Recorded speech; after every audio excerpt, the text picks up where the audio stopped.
Assalamualaikum, salam, Om Swastiastu, Namo Buddhaya, salam kebajikan. Perkenalkan, saya Irdina Syamanurung dari Universitas Lancang Kuning, Prodi Manajemen Internasional. Di sini saya akan menjelaskan secara ringkas tentang perdagangan.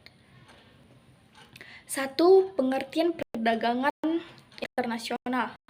Menurut Madura tahun 2000, perdagangan internasional adalah pendekatan konservatif yang digunakan oleh perusahaan untuk mempenetrasi pasar luar negeri dengan cara mengekspor atau mendapatkan bahan baku berharga murah dengan mengimpor. Dapat disimpulkan bahwa perdagangan internasional terjadi adanya interaksi antar negara dengan mengekspor barang dan jasa untuk memenuhi kebutuhan di setiap negara untuk mencegah kelangkaan produk. Manfaat perdagangan internasional. Manfaat utama perdagangan internasional adalah meningkatkan kemakmuran, yaitu dengan memberikan kesempatan kepada setiap negara untuk mengkhususkan diri dalam memproduksi barang dan jasa yang relatif efisien.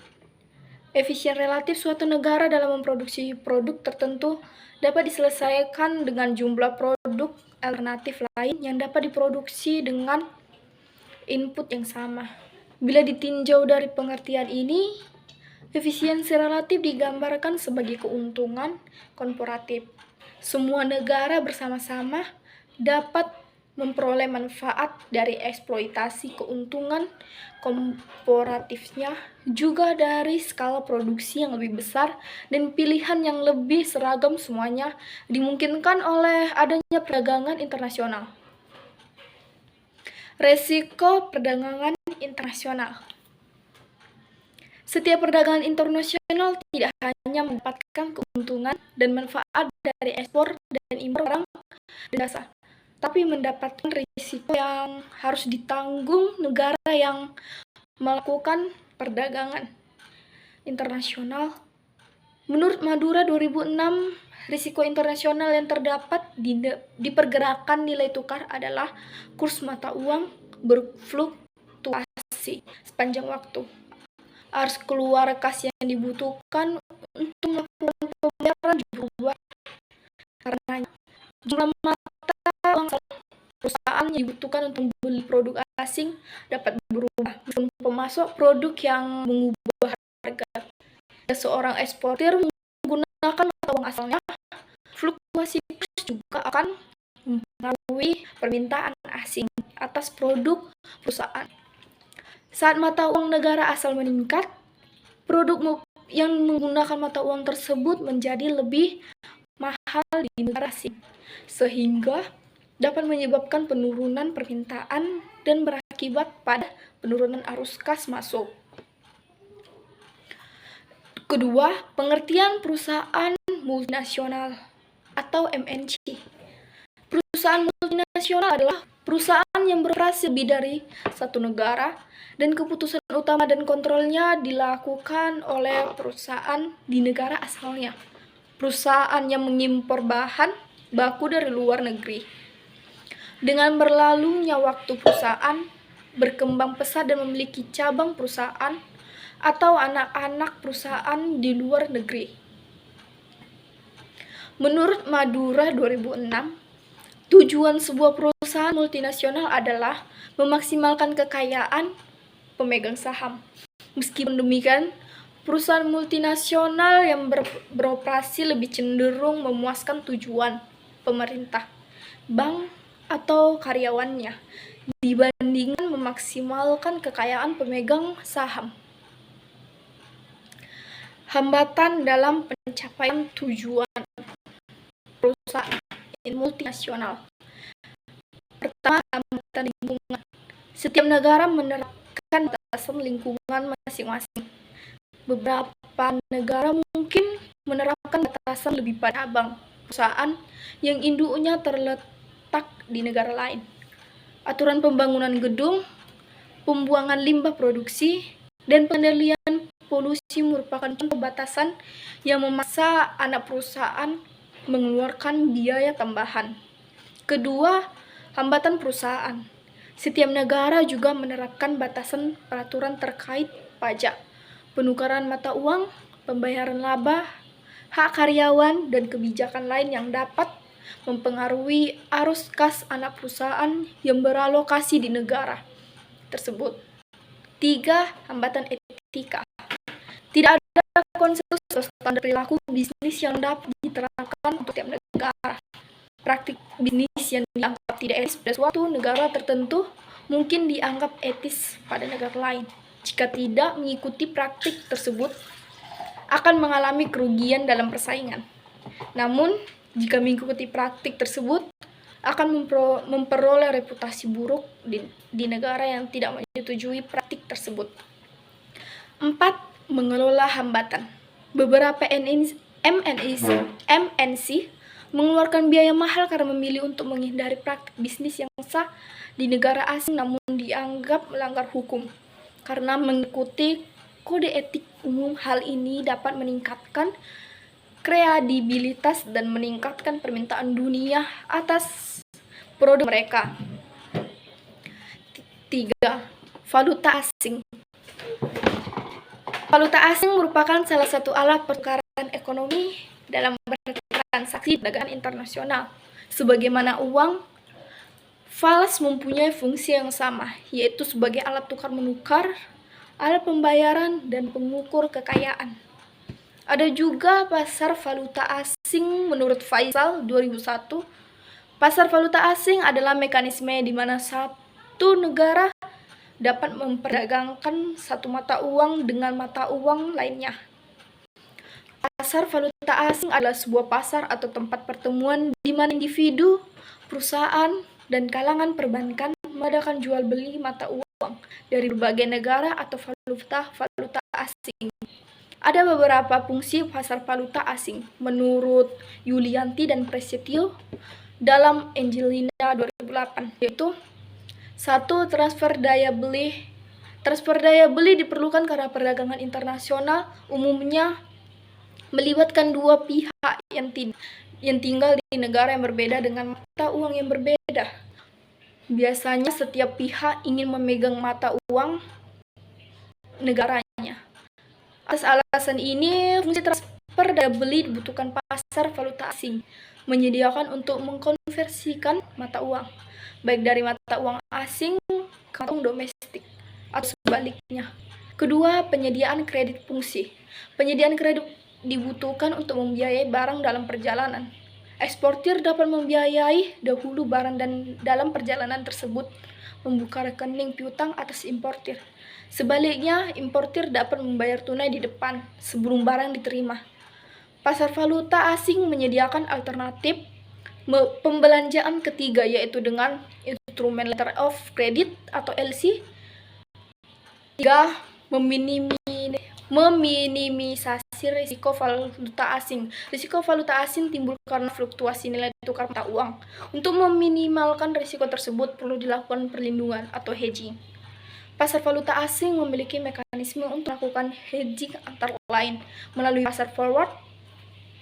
Selanjutnya, faktor-faktor yang mempengaruhi kurs valuta asing. Kurs keseimbangan nilai tukar akan berubah sepanjang waktu karena perubahan permintaan dan penawaran. Beberapa faktor-faktor yang mempengaruhi kurs asing menurut Madura 2006. Pertama, tingkat inflasi relatif.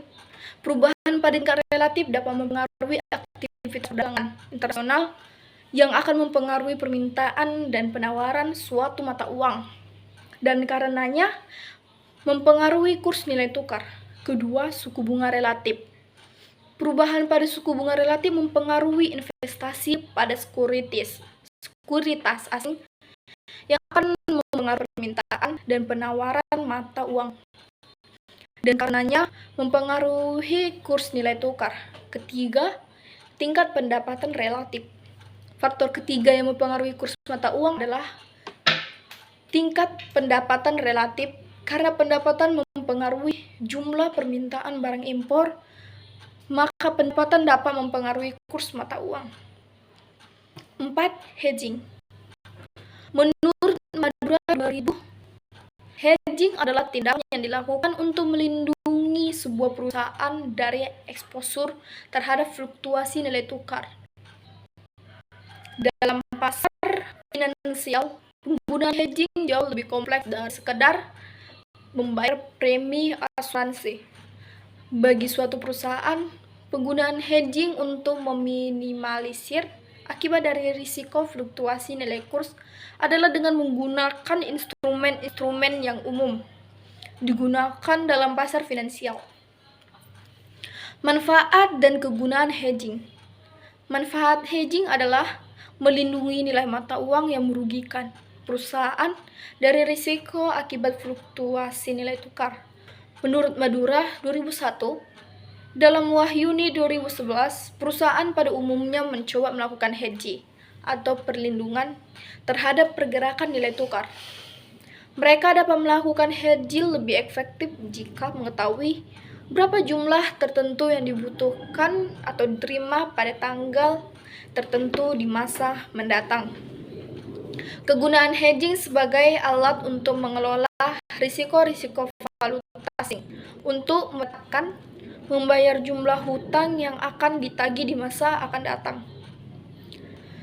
Hedging dapat membatasi kerugian bila terjadi fluktuasi nilai tukar, yang merupakan perlindungan terhadap fluktuasi dari nilai tukar mata uang. 5. Forward contract.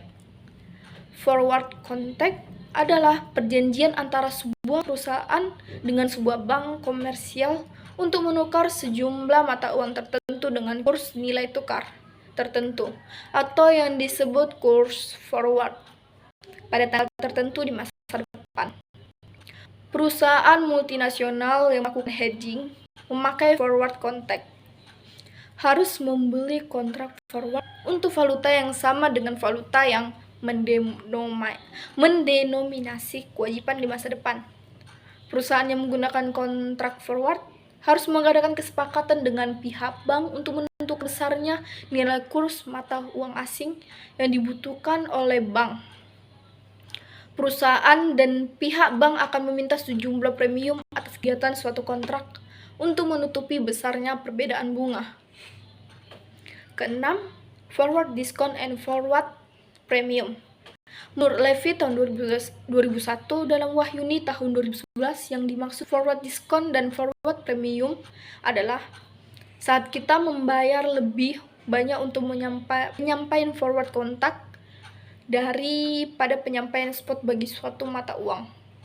Kita dapat mengatakan bahwa kurs mata uang adalah premi forward atau forward premium.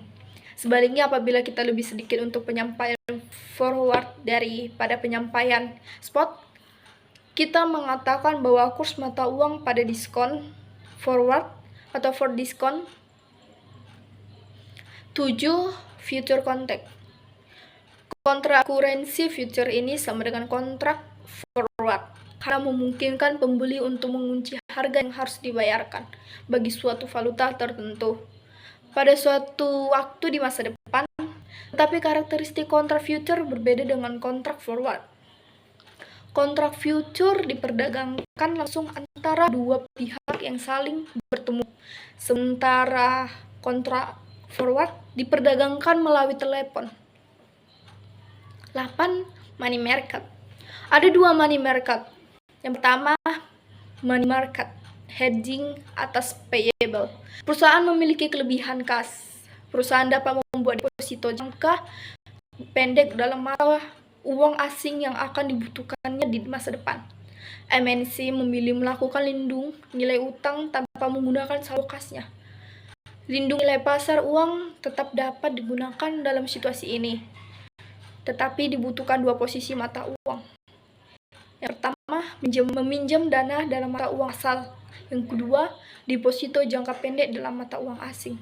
Misalkan suatu perusahaan SLN membutuhkan $1 juta dalam dolar Selandia Baru dalam 30 hari ke depan, dan perusahaan dapat memperoleh 6% per tahun atau 0,5% per 30 hari ke depan dari investasi sekuritas Selandia Baru selama jangka waktu tersebut.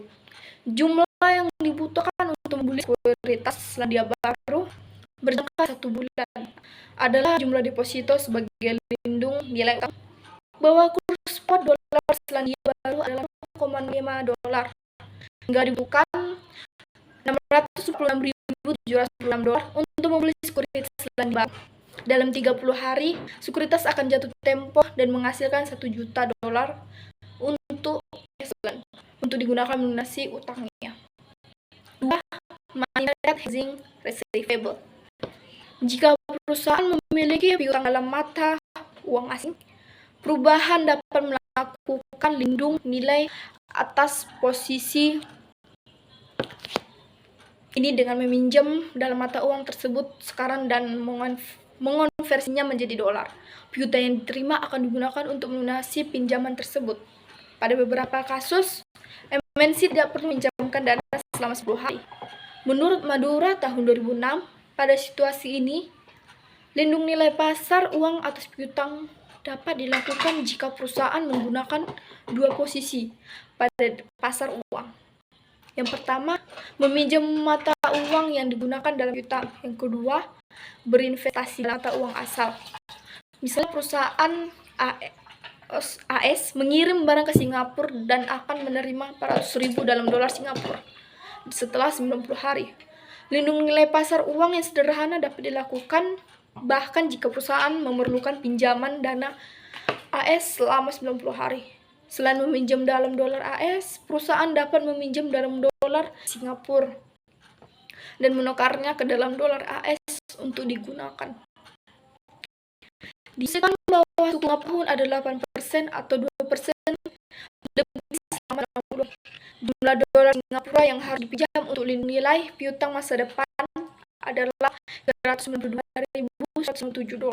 Jika perusahaan meminjam $392.157 dan menukar dolar Singapura tersebut menjadi dolar AS, maka uang tersebut dapat digunakan untuk melunasi pinjaman berjangka 90 hari dalam dolar Singapura. 9. Currency option. Currency option memberikan hak untuk membeli dan menjual mata uang dengan harga tertentu. Currency option dibagi menjadi dua, yaitu yang pertama, currency call option atau opsi beli mata uang. Menurut Madura tahun 2006, currency call option adalah memberikan hak untuk membeli mata uang tertentu selama periode tertentu. Harga yang dapat digunakan oleh pemilik opsi untuk membeli mata uang disebut harga penyerahan atau exercise price atau strike price, dan terdapat tanggal dalam bulan untuk tiap opsi. Dan yang kedua, currency path option, opsi jual mata uang. Currency path option adalah menerima hak untuk menjual suatu mata uang pada harga tertentu atau strike price selama suatu periode waktu tertentu.